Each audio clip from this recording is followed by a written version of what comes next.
Summary. A single conversation on a quiet afternoon reshaped the way I listen, not just to others, but to myself. What began as a simple check-in with my brother's son unfolded into an unexpected moment of clarity that changed our relationship forever. Don't forget to like the video, share your thoughts or story in the comments, and subscribe to stay updated with our latest stories. Now, before I begin, tell me, where are you watching from? I'd love to know which cities and towns are joining me for this memory that stayed with me for years. I remember that day because the air felt unusually still, like the world was waiting for something to be said. I had just turned 51, carrying that mix of confidence and quiet fatigue that comes from decades of trying to figure people out. My brother had asked if I could spend an afternoon with his son, Daniel, while he took care of a few errands. Nothing special, nothing unusual. Just family helping family. Daniel was 24 then, thoughtful but guarded, the kind of young man who always seemed to have more on his mind than he let on. He walked into my living room holding a cup of coffee he'd made himself, and I could see the way his shoulders were drawn in, as if he was bracing against something only he understood. We sat across from each other, my old ceiling fan humming gently above us. Sunlight filtered through the curtains, making warm stripes across the carpet.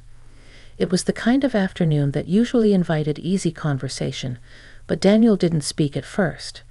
He just looked around the room, tapping his thumb against the cup, lost in his own thoughts. I tried to break the silence. I asked how work was going, whether he was still taking those weekend hikes he used to enjoy, and if he'd finally fixed the dent in his car door. He answered politely, but nothing opened him up. His responses felt like small stones dropped into a pond, tiny ripples, then gone. At some point, he let out a long breath and leaned back. His voice was quiet when he said it, so quiet I could barely hear him over the fan. "Aunt Carla, can I tell you something without you trying to fix it?" That caught me off guard. I've spent most of my life being the fixer in the family, the one who stepped in with solutions before people even finished explaining their problems. I hadn't realized how automatic it had become. I nodded, but inside, I felt a small jolt of worry. Not fear, just the sense that something important was approaching, and I needed to slow down enough to meet it the right way. He stared at his hands for a long moment before he spoke again. His words weren't dramatic or shocking. They were simple, honest, and full of the kind of weight that comes from being carried alone for too long. As he talked, I realized how often I had listened with the intention to respond, rather than to understand. For the first time in a long while, I sat still. I didn't interrupt. I didn't jump in with advice. I didn't offer explanations or comforting slogans. I just listened, really listened, to the young man my brother had raised, the young man I had known since he was small enough to hold in one arm. And somewhere in that quiet living room, with the sun slowly shifting across the carpet, something in both of us began to loosen. It wasn't dramatic, no sudden breakthrough or tearful moment. It was gentler than that, like a window being cracked open just enough to let in fresh air. I didn't know it then, but that afternoon would change the way I approached every conversation that followed. And it all started with one simple request from a young man trying to find his place in the world. Daniel sat across from me, still holding that cooling cup of coffee as though it were something steady to anchor him. The sunlight had shifted, now landing squarely across his knees, and I remember thinking how young he looked despite the heaviness in his voice. There's something about seeing someone you've known since childhood carry adult worries. It makes time feel strangely folded. He took another breath before continuing, and this time his words came out more freely. He talked about feeling stuck, about days that blurred into one another, and about the pressure he put on himself to appear capable, even when he wasn't sure what he wanted. He mentioned a few misunderstandings at work, moments where he felt unheard, and how those small things had built into something bigger. Nothing dramatic, nothing that would make headlines, just the quiet weight of a young man trying to learn how to be himself in a world that didn't slow down enough to let him catch up. I kept my hands folded in my lap. I had to fight the old urge to jump in with my usual suggestions.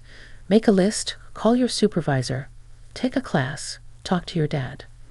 Those responses felt like second nature. But he wasn't asking for a solution. He had asked me to listen. So I let the silence do its work. And in that silence, he kept talking. Not all at once, not in some emotional flood, but steadily, like rain easing into the soil. He spoke about expectations, about feeling like he had already fallen behind compared to his friends. He admitted that he didn't know how to bring any of it up to my brother, afraid it would sound like weakness. I could feel the tension beneath his words, the kind that comes not from fear, but from wanting to be understood. There was a moment, small, quiet, where he looked up, and our eyes met. His voice softened when he said, "I just don't want to disappoint anyone." That sentence lingered in the air. I could feel it settle inside me, stirring up memories I hadn't expected. My own younger years, the moments when I had swallowed my uncertainty because I didn't want to burden anyone. It's strange how another person's honesty can echo your own. I leaned forward slightly, not to interrupt, but to show him I was still with him. I didn't say anything, though. I let him finish.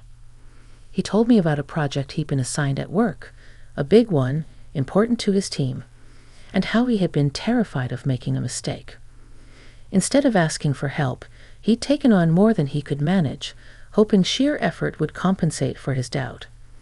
When things didn't turn out as planned, he blamed himself more harshly than anyone else did. When he finally paused, the room felt filled with a kind of gentle understanding. The ceiling fan hummed, and outside, a single bird chirped from the tree beside my porch. Ordinary sounds, but somehow they grounded us both. I finally spoke, but slowly, choosing each word with care. I told him he wasn't alone, that feeling uncertain didn't make him a disappointment. I didn't offer a fix. I didn't tell him what to do next. I simply acknowledged the courage it took to say everything he had just shared. And that seemed to matter more than anything else I could have offered. His shoulders relaxed just a little, as though he'd been carrying a heavy bag and finally set it down. For the first time that afternoon, he gave a small smile, faint but real. It struck me then how often people don't need advice. They just need space. Space to speak, space to breathe, space to be heard without judgment. The sun slipped lower, turning the living room golden, and I felt something shift between us, not a dramatic change, but a quiet connection formed through honesty and patience. And as I sat there with Daniel, I began to understand that the real conversation was only just beginning. The living room had grown dimmer, the late afternoon light softening as evening slowly approached. I didn't turn on the lamp just yet. There was something comforting about the fading daylight, as if it wrapped the room in a kind of gentle privacy. Daniel's shoulders were more relaxed now, his breathing steadier, and he had finally set the empty coffee cup on the table. We sat quietly for a while. Not awkward quiet, just the kind that settles between two people who are learning how to speak honestly with each other. I could hear the soft ticking of the clock on the wall, a sound I usually tuned out, but at that moment it felt soothing, familiar. Daniel rubbed his palms together and cleared his throat, as though trying to decide if he should keep going. I didn't push him. I simply waited. "Aunt Carla," he said eventually, his voice low, "can I ask you something personal?" I felt a small jolt of surprise, but I nodded. He wasn't the type to pry. If he was asking, it meant he trusted me enough to go deeper. He hesitated, searching for the right words. "How did you know what direction to take when you were my age? How did you know you were doing the right thing?" I almost laughed, not at him, but at the idea that I had ever felt as sure as he imagined. But I didn't laugh. This wasn't the moment for that. Instead, I took a slow breath before answering. I told him the truth, that I didn't know. That most days back then, I was figuring it out one uncertain step at a time. I shared how I used to lie awake worrying about choices I hadn't made yet. I admitted that sometimes I moved forward simply because standing still felt worse. As I spoke, he listened with a stillness that reminded me of how he used to sit on the porch as a boy, watching fireflies as if they were telling him secrets. His expression softened, and I realized he had never heard me talk about my younger years in that way. I had always tried to be the steady one, the predictable one, the reliable aunt with answers. But in trying to be that person, maybe I had hidden parts of myself he needed to see. When I finished, he nodded slowly, absorbing each word. "I didn't know you ever felt like that," he said. "I guess I thought you always had everything under control." Hearing him say that stirred something in me. Not guilt exactly, more like a sudden awareness of how easily we create illusions for the people we care about. I reached forward, gently touching his hand, not to comfort him but to connect us. "Nobody has everything under control," I said softly. "Some of us just get good at pretending." He let out a breath that sounded almost like relief. The room grew darker, the last streaks of sunlight slipping away, and I finally reached to switch on the lamp. Warm yellow light filled the space, giving the room a quiet glow. Daniel sat back, his expression more open than it had been all afternoon. Then he said something that stayed with me long after that day. "I'd always thought listening meant waiting for my turn to talk," he admitted. "But this feels different." His voice held a sincerity that touched me deeply. It's not often you get to witness someone understand themselves in real time. And I realized I was learning too, not just about him, but about the way connection grows when you make room for it. I told him that listening is something I'm still learning myself, even now, even at my age. That sometimes we have to unlearn the habits we build in order to make space for new ones. His eyes softened as he absorbed that, and he gave a small nod as if committing it to memory. We talked a little more, nothing heavy this time, just gentle conversation about the things he hoped for, the small joys he didn't always mention, the everyday worries that sound ordinary but feel enormous when you keep them to yourself. By the time my brother returned to pick him up, Daniel looked lighter, steadier, more grounded, and I found myself feeling something unexpected. Gratitude. Gratitude for the quiet afternoon that had opened a door neither of us knew was there. I walked him to the porch, and as he stepped out into the cool evening air, he gave me a look that held more weight than words could. A look that said he felt heard, understood, and maybe even a little braver. And as I watched him drive away, I knew the real change wasn't just in him. It was in me too. After Daniel drove away that evening, I stayed standing on the porch longer than I meant to.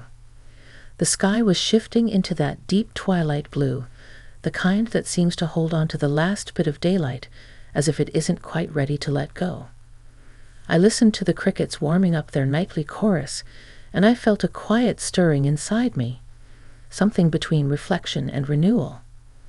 I went back inside, still sensing the warmth of our conversation lingering in the air. The room looked the same as it had a few hours earlier, but it felt different. It was as if Daniel had opened a small window in my mind, reminding me how powerful it can be to simply hear another person without rushing to fill the space. Over the next few days, I found myself replaying moments from that afternoon. Not out of worry, but out of appreciation. His honesty had settled into me in a way I didn't expect. It made me think about all the times in my life when I'd needed someone to listen, not to steer me or fix me, but to make room for me. I wondered how many people had needed that from me, and how many moments I had accidentally rushed through because I thought answers were more important than understanding. A few evenings later, Daniel called me. His voice sounded brighter, steadier. He told me he'd had a good talk with a coworker he trusted, something he wouldn't have done before. He said he'd slowed down, taken a breath, and approached the conversation differently. "I tried that thing you did," he said, "where you waited before responding. It helped." Hearing that made me smile, not because he was following my example, but because he had found something in himself worth trusting. He talked a little about work, about a new project he wanted to try, and even about a book he'd started reading. Nothing dramatic, just the steps of a young man beginning to stretch into his own life with a bit more confidence. After we hung up, I sat by the window with a cup of tea. Night had fully settled in, and the street outside was quiet except for a distant dog barking.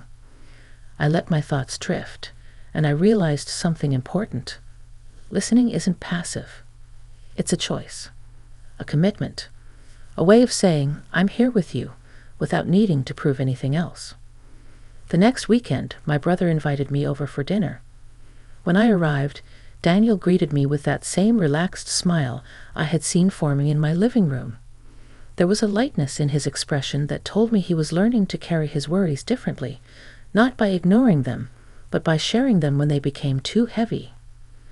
While my brother tended to the grill, Daniel and I stood in the backyard, watching the last bit of orange melt into the horizon. He told me he'd been thinking about going back to school, maybe taking a class or two. He wasn't sure yet, but he was considering it. And instead of giving him a list of pros and cons, I simply said, "Tell me what's drawing you to it." He talked openly, comfortably, and I listened, like I had learned to. As he spoke, I felt an unexpected wave of gratitude for the entire experience, for the quiet afternoon in my living room, for the trust he placed in me, for the reminder that even at my age, there is always room to grow a little more. We think learning belongs to the young, but the truth is, it stays with us as long as we're willing to stay open. By the time dinner was ready, Daniel nudged me gently with his elbow and said, "Thanks again, for everything." His voice wasn't heavy this time. It carried a kind of respect that made my chest warm. Later that night, driving home under a sky full of stars, I understood that the afternoon we'd shared was more than a family moment. It was an invitation, one that reminded me to slow down, to hold space, to listen with intention instead of urgency. And that's what changed me. Not the words themselves, but the connection, the mutual trust, the quiet understanding between generations, him learning how to speak his truth, and me learning how to make room for it. A conversation with my brother's son taught me something I should have known all along. When we listen deeply, we don't just hear others better. We hear ourselves more clearly, too. And sometimes that makes all the difference. If this story touched your heart, don't forget to give us like and subscribe this channel.